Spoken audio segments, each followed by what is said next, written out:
Hello बच्चों, let's read this question.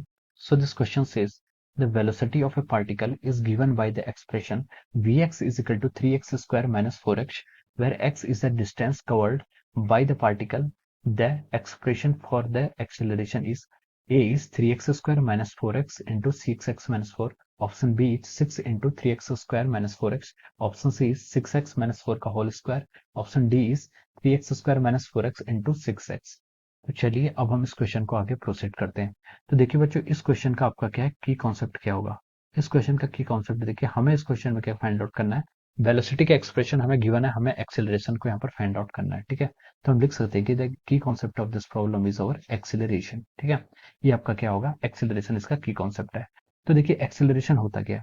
Acceleration की definition होती है rate of change of velocity. ये आपकी क्या होती है, एक्सेलरेशन की डेफिनेशन होती है।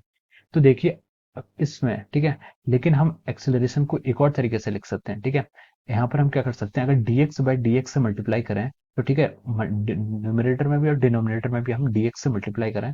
तो देखिए मैंने डिनोमिनेटर में dx से ऐसे मल्टीप्लाई करी, इंटू न्यूमरेटर में भी मैंने dx से मल्टीप्लाई कर दी, और ये आपका रिजल्ट आ गया।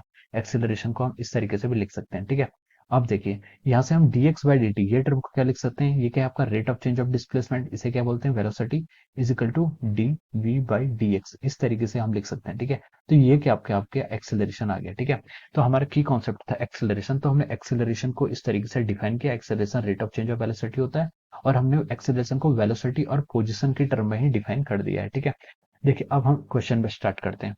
क्वेश्चन में उसने हमसे पूछा था कि हमें क्या बताना है, expression of acceleration find out करना है।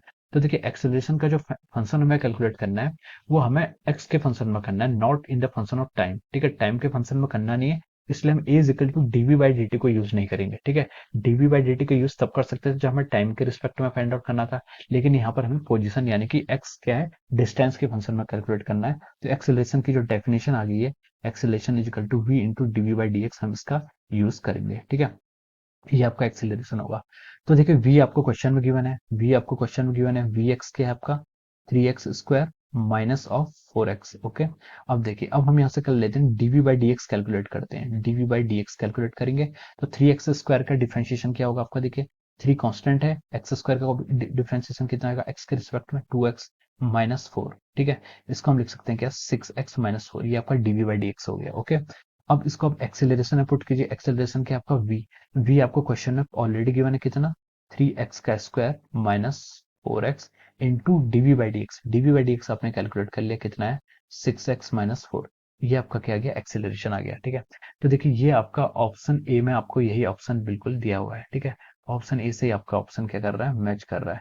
ये आपका क्या होगी, एक्सेलरेशन हो गया। Acceleration as a function of position आपको गिवन है। ठीक है, तो ये क्या आपका ऑप्शन ए में मैच कर रहा है। तो हम लिख सकते हैं कि ऑप्शन ए क्या है, इसका करेक्ट है।